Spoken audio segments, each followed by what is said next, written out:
Welcome to Marvel Champions Podcast, a podcast about Marvel Champions, the card game. I am your host, Scott, and with me as always, my co-host, Ryan. That's right, and it is time to finally get to the wonderful campaign box of Age of Apocalypse. Yeah, finally break into some of the contents of the box, not just the campaign, which previously on Marvel Champions. We talked about the campaign aspect of the box, but we're going to get to the meat of the box. I guess this is going to be the appetizer, I think. Yeah, this is probably the appetizer. So is it like chips and queso, or is it like cheese sticks, some buffalo wings? What do you think? Maybe some fried pickles. Well, looking at who we're talking about tonight, it could be some fried pickles. Fried pickles. It could be chips if it's like a bottomless. Oh, like pit. guacamole and chips. Guacamole chips. If the chips are endless. Yeah, that's what this almost feels like. The chips could be infinite, you could say. There you go. That's the right way. Good lead in. All right. So who are we talking about tonight then? We're talking about villain number 1, Unus. At least that's how I assume it's pronounced. Sure, we'll go with that. And if we're wrong, you can reach out to us and tell us we're wrong. We're just going to get tons of emails that say just wrong. That's it. No context. Just nothing. Just say subject wrong. Line, just wrong. You're wrong. You're wrong. All right, Unus, the big green fighting machine. Yeah, let's. This one has a lot of connective tissue, so let's start off with the main scheme. So it is called Hunting Gene Traitors. So its setup is you include the gene pool side scheme from the encounter set Infinities, and then you just play that, and on them basically it's just a force interrupt, and after resolving step 1 of the villain phase, you just place a threat on gene pool, and then just like a typical main scheme, if it goes out, you lose. Boom. Yeah, real basic first villain of a box. Pretty straightforward. Got a couple rapid fires for you, Ryan. You ready? Nope. Rapid fire. All right, 11 per player. What do you think about that threshold? Playing it a couple times, I think it's, for a first villain, I think it's fine. They could have probably dropped it to 10 and it'd probably still be fine. But I have played it, like the most recent game we played, it got up to, I think, 9 at the highest. 9 for 2 people. That's not bad. It's not even half. Yeah, I mean, that's almost half. And we quickly dropped it.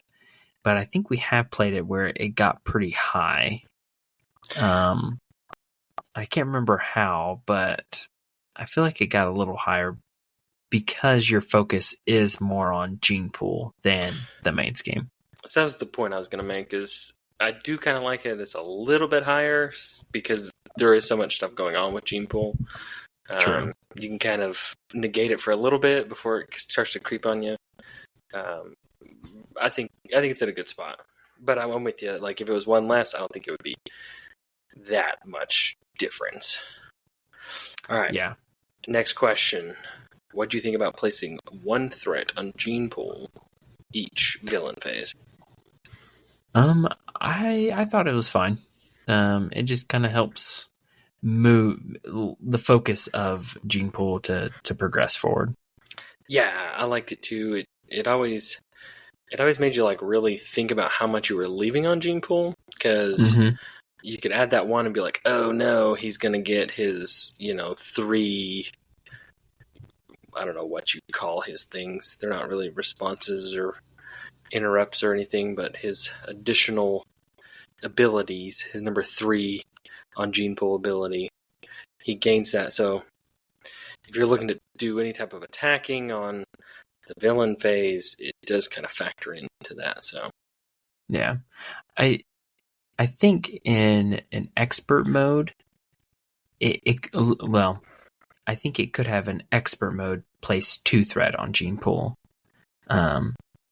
I think maybe that's too much. Obviously, I haven't tried it. But like for expert, it does say in the setup of the main scheme that in expert mode, each player draws a face down encounter card, which probably helps with moving it forward, but it's only that first turn. But I think placing 2 threat on Gene Pool would help really kind of put the pressure on in an expert scenario. All right. So well, let's. I was gonna say we talked a lot about Gene Pool. Let's do it about Gene Pool.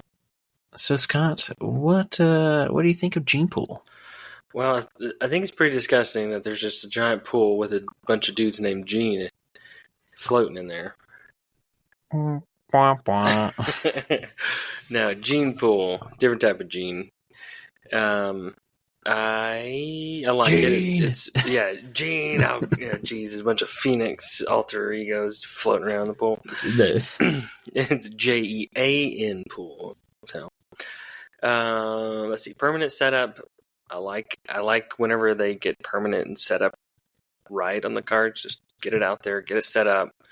None of this crazy steps and revealing and all that stuff. Just get it out if it's going to be out. Forced interrupt. The big thing with it starts with 4 threat.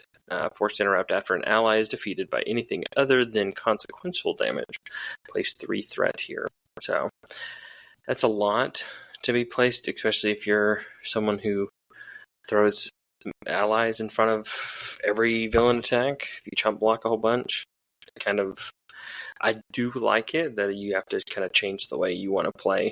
What do you think about the force response on Gene Pool? Yeah, I think it's good to kind of push back on the power of allies that some players are able to utilize, or just in general in the game. Allies are often some of the best cards because of the versatility and what they can do. So this helps block that.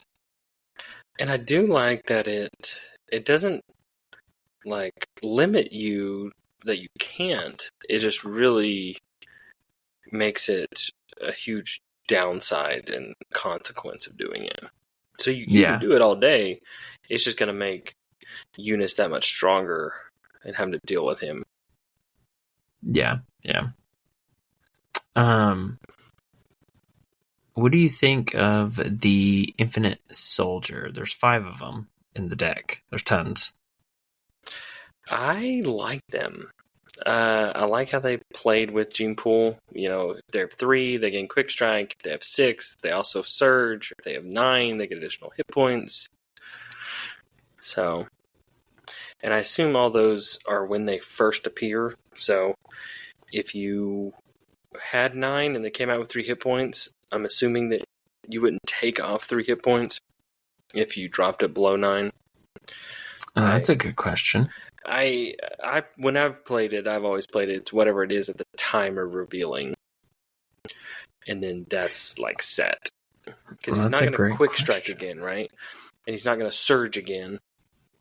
So the gaining 3 hit points to me is at the time of. That'd be the only one that I would call into question.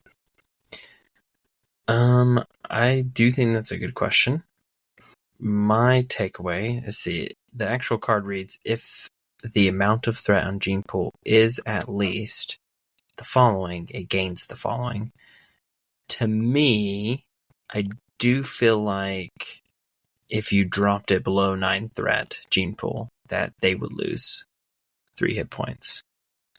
Because I think it's like, I don't know what the right phrase is, but it's like constantly checking the game state, and these are applying. Because like there's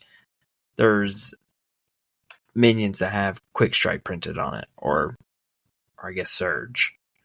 So those are always there, even though if you're not utilizing them. Okay. That's a good question. I don't know which way to go. If it said when revealed, I think I would agree with you. All right. I have no strong feelings either way. I rarely had it at 9, so it didn't really factor in that much. So I honestly care less, really. So yeah, that one could use maybe a clarification. Maybe we've already got it and I just haven't seen it. yeah, I haven't really looked too much. We're this really highfalutin podcast that does all the research before we That's just right. kind of randomly record. So That's right. What do you think about Call of the Week in that Infinites encounter set? I'm glad it's there, but I hate getting it. Amen, brother. Yeah, it's like, oh, we got Gene Pool down, and it's like 4, boom. And you're like, oh, geez, now it's a 6. Yeah. I definitely think Gene Pool, whether a part of this scenario or if you add it infinites to another scenario, solo, I think it's a lot harder than multiplayer. Yeah, I would agree, because it doesn't, the threshold and everything doesn't scale. So the more people you have that can take threat off of it, I guess you do run into potentially you could have more threat being placed because of the quantity of people. But as long as everybody's not chump blocking everything. Yeah. But then on the other hand, I could see how it could get out of hand real quick. I mean, just think about it. You've started off with 4, and then one of your early encounter cards, you get Culling of the Week. That's another 4 on a solo. That's an 8 threat side scheme. It's a lot of threat to deal with. Yeah, that's true.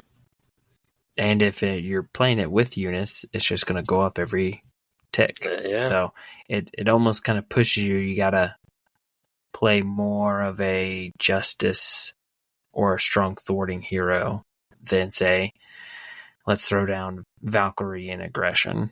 Yeah, it makes you... I do like that about it, is it makes you have to deal with it. Yep. Cool. Yeah, well, I like it.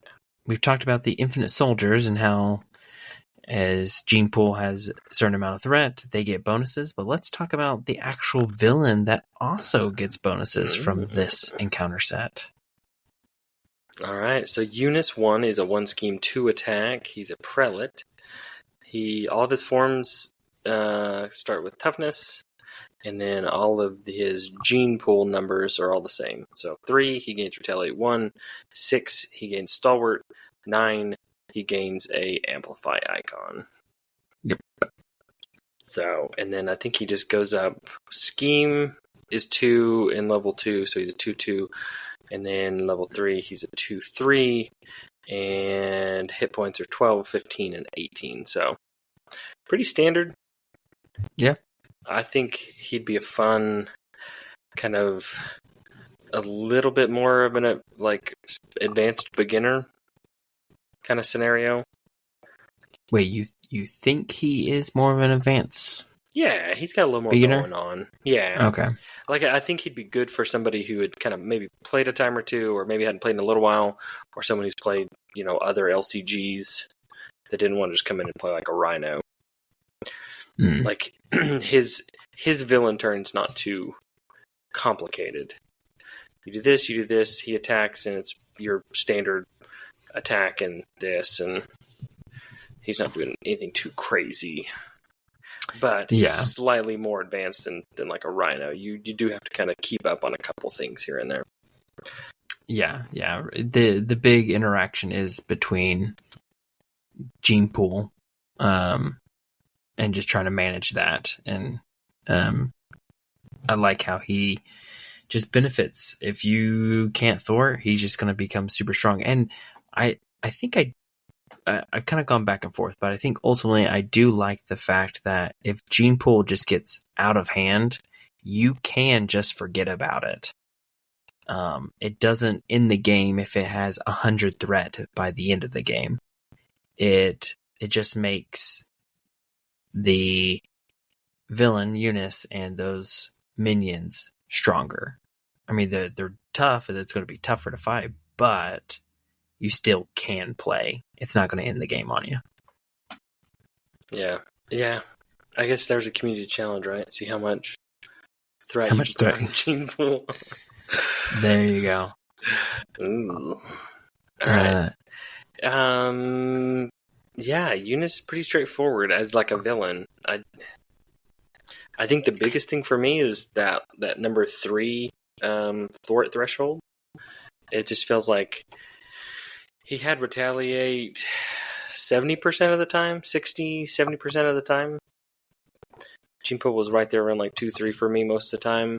So it really made me try and be like, oh, I need to try and thwart first. It kind of hindered my turn a little bit because I always felt like I had to do a little threat here so I could get Gene Pool down in order to do like my good attacks to not have to deal with retaliate. Yeah, you kind of always had to be like, well, I need to get this amount off of Gene Pool before I do my big attacks because I don't want to get retaliated, or hey, I want to stun him, so I need to get rid of this stalwart, so on and so forth. Yeah, that was the other thing I noticed too, is like, I don't want to play my cards that let me stun and confuse if I know I can't get Gene Pool down, and as soon as he goes up into villain phase, it's going to add 1 and make him 6. Then it's just going to get rid of my thing. Yeah, so it did. There was a few more kind of thinky type aspects to him than I had first kind of anticipated, which I liked. It's good design. Yeah, I think this is a good example of how Stalwart should be implemented in villains, not just a straight, hey, I've got Stalwart every single second of the game. Yeah, I would agree. I like Stalwart when it's conditional like this, like an attachment conditional, something like that you can kind of... Because I feel like Stalwart sometimes, if you have a hero that is very stun or confused or both dependent, it just kind of makes that scenario with that hero kind of not fun. Yeah. And it just makes it more strategic of, like how you were saying, I would love to stun and confuse right here, but there's no threat I can get off, and it's just going to click over to 6 and get rid of it. Like those are the decisions I like seeing. Yeah. Yep. I will note that I think for me, again, being someone that has played the game since the beginning, I think I would like to have seen maybe slight changes to the effects depending on the threat on Gene Pool. You don't just like those a 3? little bit of variance, especially for 3.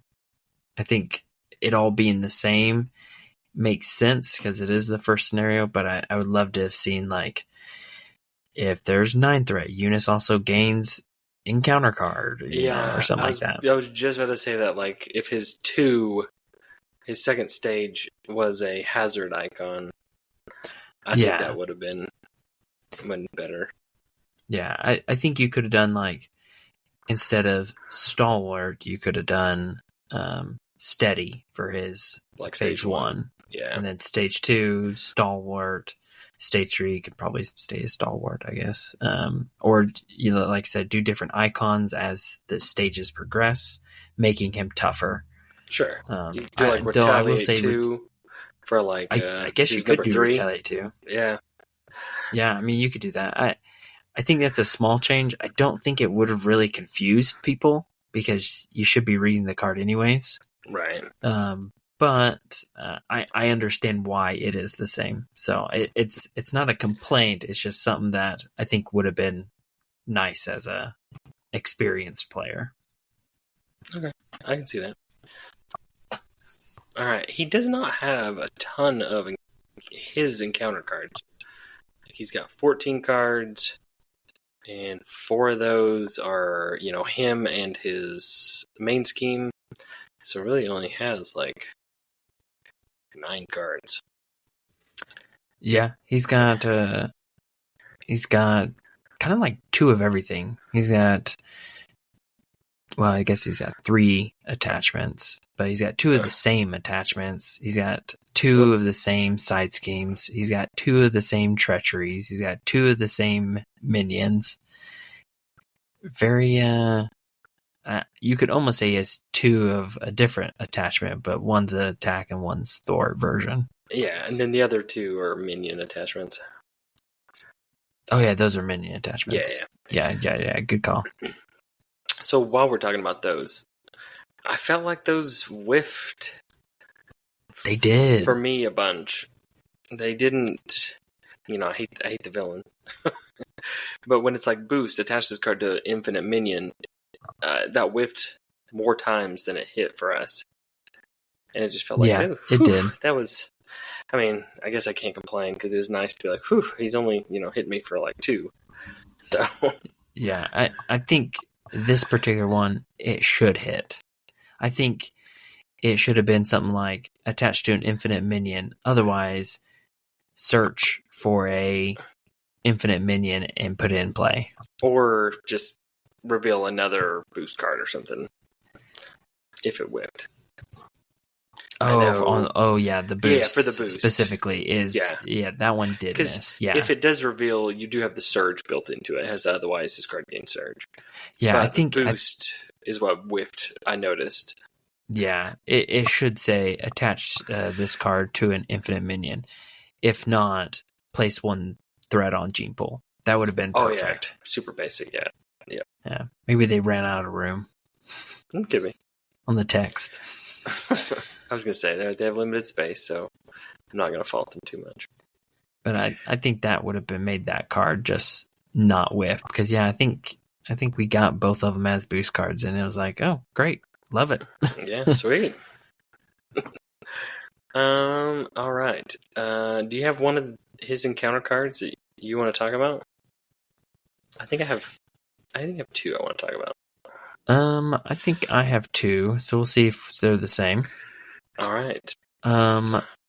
I liked the card of Endless Ranks, the side scheme. Okay, that was my second pick. So why don't you go ahead? I like how it again kind of utilizes that gene pool and puts pressure on you.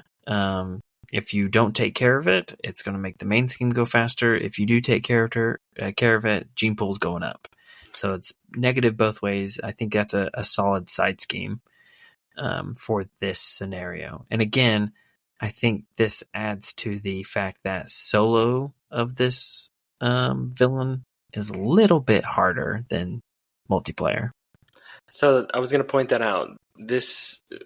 Some of the things in this box, and we'll get into more as we get into more of the villains, but it seemed like there was a lot more set threat values and a lot less per player threat values.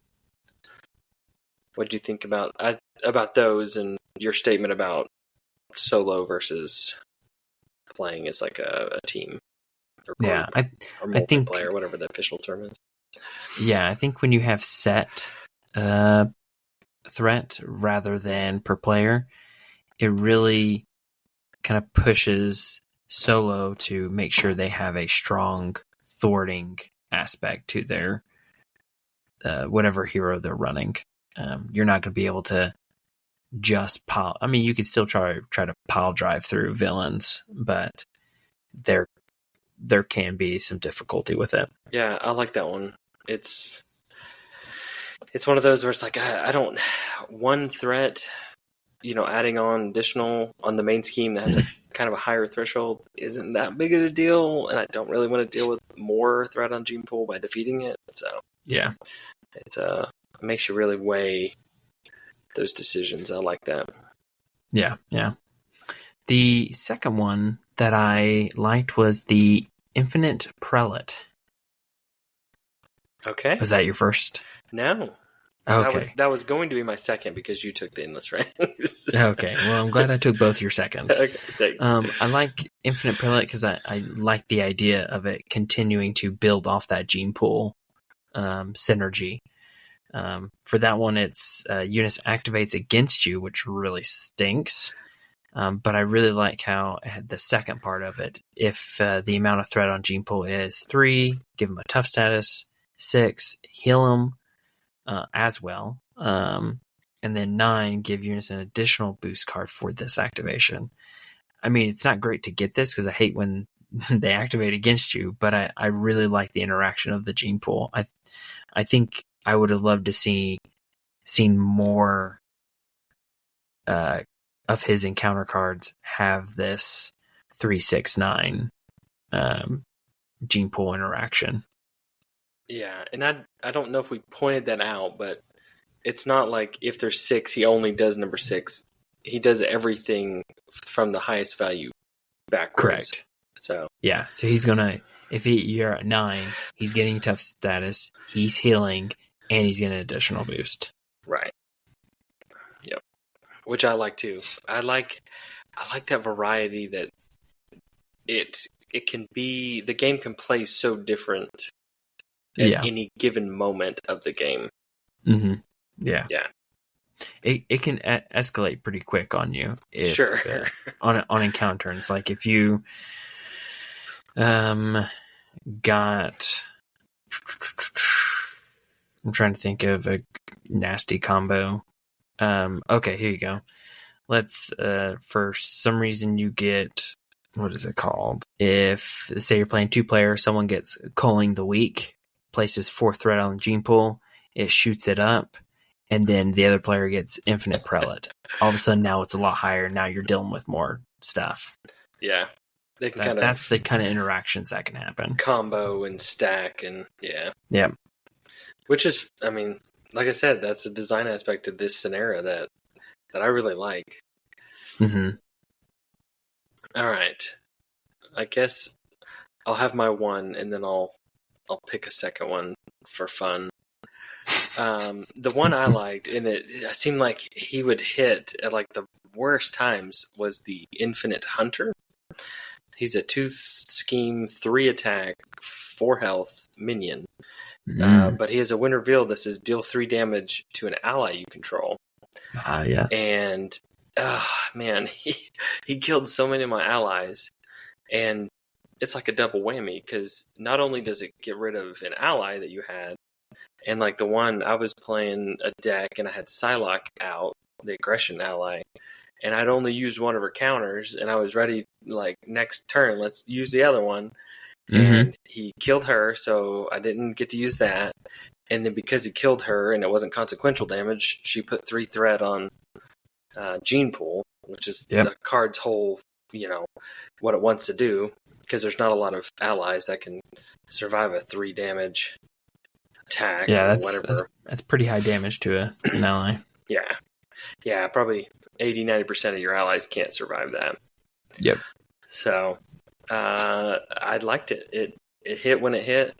It does have a boost. You can choose to either place 2 threat on Gene Pool, or you can choose to, the activating enemy gets +2 scheme and +2 attack for this activation. Yeah. So either way, that's never fun. Unless you just knew you had like a tough or something and can just absorb it. Yeah. I mean, in essence, it's place 2 threat or it's a 2 boost. So yeah.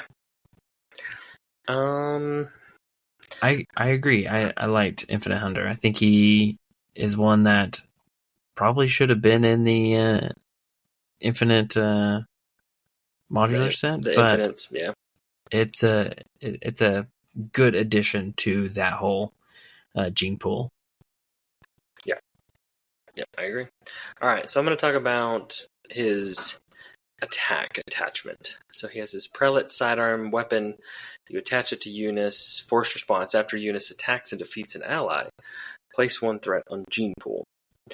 Force response after you make a basic attack. Against Unus, spend a lightning and a fist resource. Discard this card. I don't think the response is as good as I think they thought it was going to be. Because you just don't chump block. You know what I mean? Like, it's just +1 attack for him. Because I didn't chump block. Now, I think to make it better, if he had that, I think it would be a good to have like an additional like forced interrupt that Unus attacked an ally.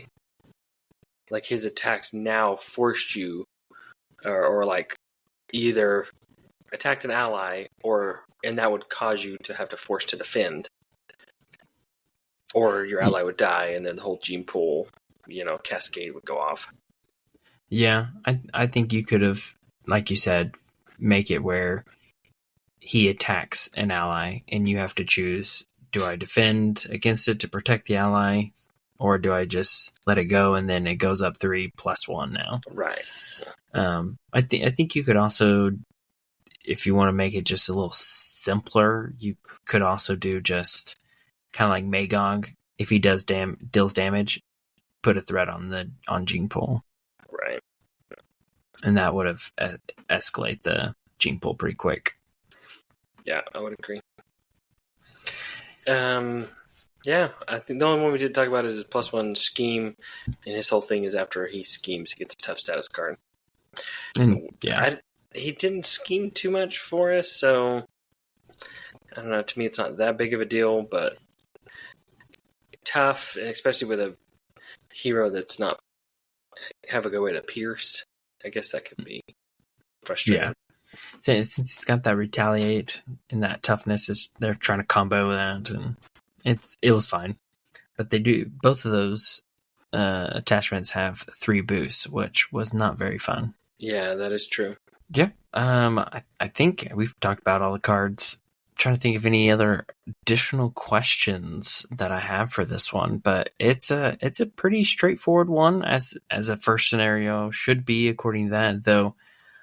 I'm personally under the thought that at this point in the game, I think you could probably make it a little more complicated. I would say Next Evolutions was a good balance of very simple, but also there is some complexity to it. But I think there is complexity in it. I think there's a lot of worth out of it.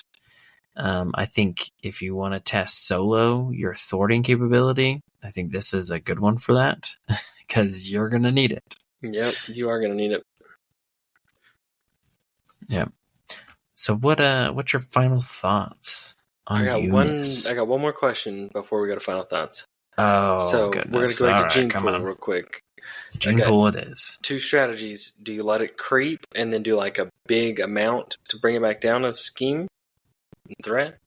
Or do you constantly kind of nitpick at it and take a little bit off every turn kind of thing?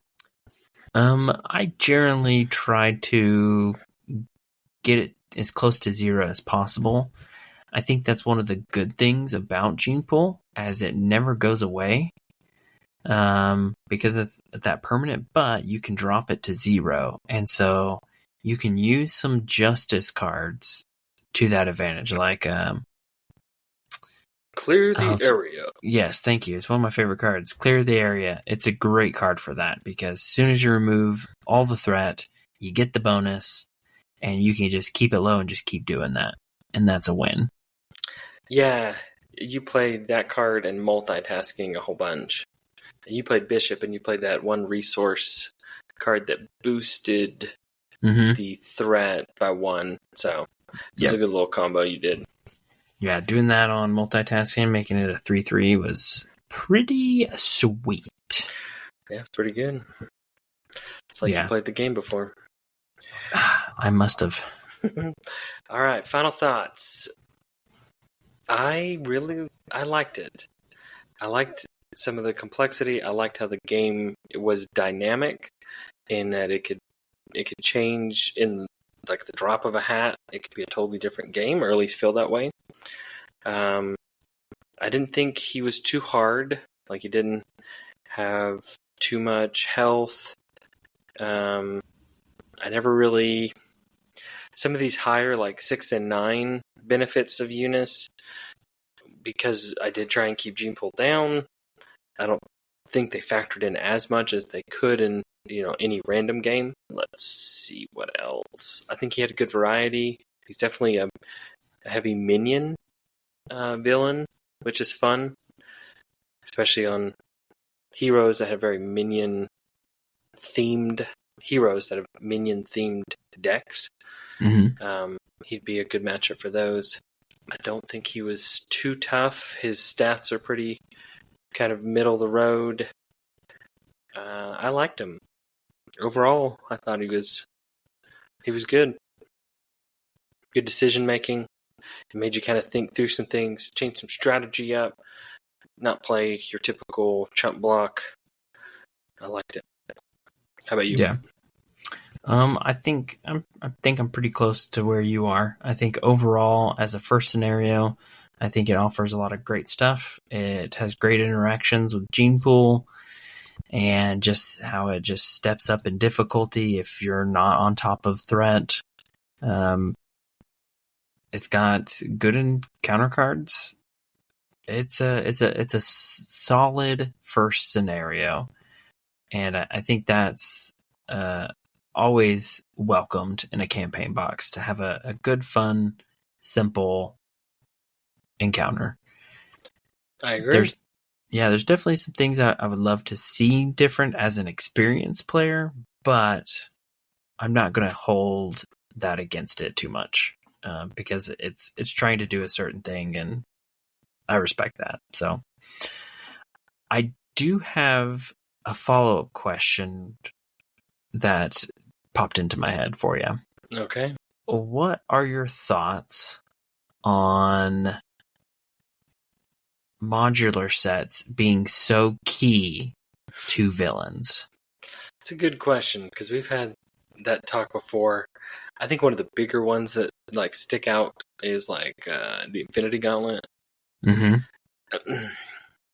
I guess it just depends on what it's doing. I think that it unfortunately kind of pigeonholes some of those villains into a little bit of sameness in the scenarios when you play them. Mm-hmm. You can't mix and match as much when you have a bunch of requireds, but I guess it just depends on what the set's doing. Like for him, I see it he can't function without that, right? Correct. Like yeah, that's his whole thing is built thing around is Gene Pool. Gene Pool isn't one of his cards. It's a complete separate encounter set. Yet the word Gene Pool is printed on his villain card. Yeah. I'm so conflicted because part of me is like, just make it part of his setup, make it unique to him, and don't necessarily give it to other villains. But at the same time, I like the concept, and it's nice to be able to. I can send it over to Sinister or Rhino, and just add a little different flavor to it. So it's ultimately, what really it is it's a way to put a stop to overuse of allies against villains, because they can really put a damper on that. All right, I'm gonna see your question, raise you a question. Oh, don't do that. So, let's say you did take Gene Pool Infinites and put it onto like Rhino. Okay. Now Gene Pool's only affecting the minions in that encounter set, and Rhino gets no benefit from the encounter set. Would you have rather seen almost like a permanent attachment that had the 369 verbiage or wording on like a permanent attachment? So are you saying like instead of being Gene Pool as a side scheme, be Gene Pool as an attachment? No, you still have Gene Pool as the side scheme, but you have a villain attachment that now not only is the minions being benefited, it's not just Unus that's being benefited from the Gene Pool values. Rhino has an attachment that says if there's 3, he gains, we'll just simple use, retaliate, 6 stalwart, 9 amplify. As like maybe a permanent setup. A permanent attachment, setup attachment. Yeah, I think that would be fine, but it's just redundant for Unus. So sure. Like, but well, why you can't have that card? Right, I know for Unus, but I mean, I guess you could if you change Unus's ability. You would have to do something different with the Unus text. So, I will say no, because then that just makes Unus very ununique. It would completely change the way you would have needed to develop and design Unus. Yeah. So I think the way it is fine. Okay. But I do kind of see the point, because gene pool is great with Unus, but I personally have not played it with any other villain yet. But once you get the threat down, it doesn't go up unless you get either culling the weak or you have your chump blocking allies. Yeah, your chump blocking. So, but then on the flip side, it's like gene pool does nothing if you're not seeing any of those modular set encounter cards. Yeah, and Infinite Soldier without at least 3 threat is a very weak minion that Thor would love to eat. It's true. All right, I can see where you're coming from. So I'm not saying it's the wrong choice. So I don't want anyone listening to be like, "Oh, he hates the Infinites modular. It's all dumb and all." No, I think what they did makes sense. I'm not sure how I feel about it. I think a little bit has to do with like what you brought up. I liked the Infinity Gauntlet with Thanos, and I think it should have stayed with Thanos. I didn't think it needed to be with Loki. I think Loki should have been its own thing without the Gauntlet. But you can't play Loki without the Gauntlet. Right. I agree. So that's my problem. I feel like that took away from Thanos. Where here, this is the only villain that requires infinites. Everything else is just for fun with the other villains. Right. So. All right. So I think we should switch it up a little bit. Instead of ranking them in each of their episodes, I say we hold off and wait till we get through all these villains, and then maybe we'll have like a tiny little wrap up segment in like a last episode, and talk about all 5 together and where we feel they kind of rank in the box.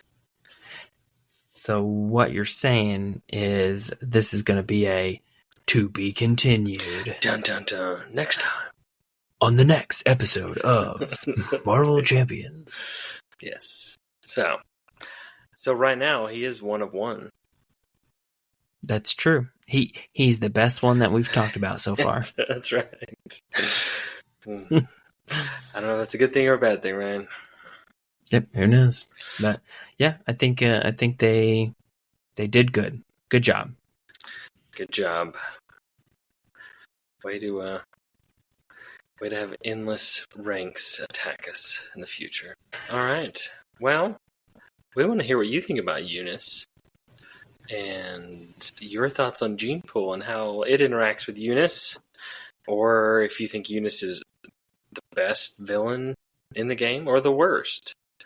We'd love to hear your comments, and you can reach out to us at marvelchampionspod@gmail.com.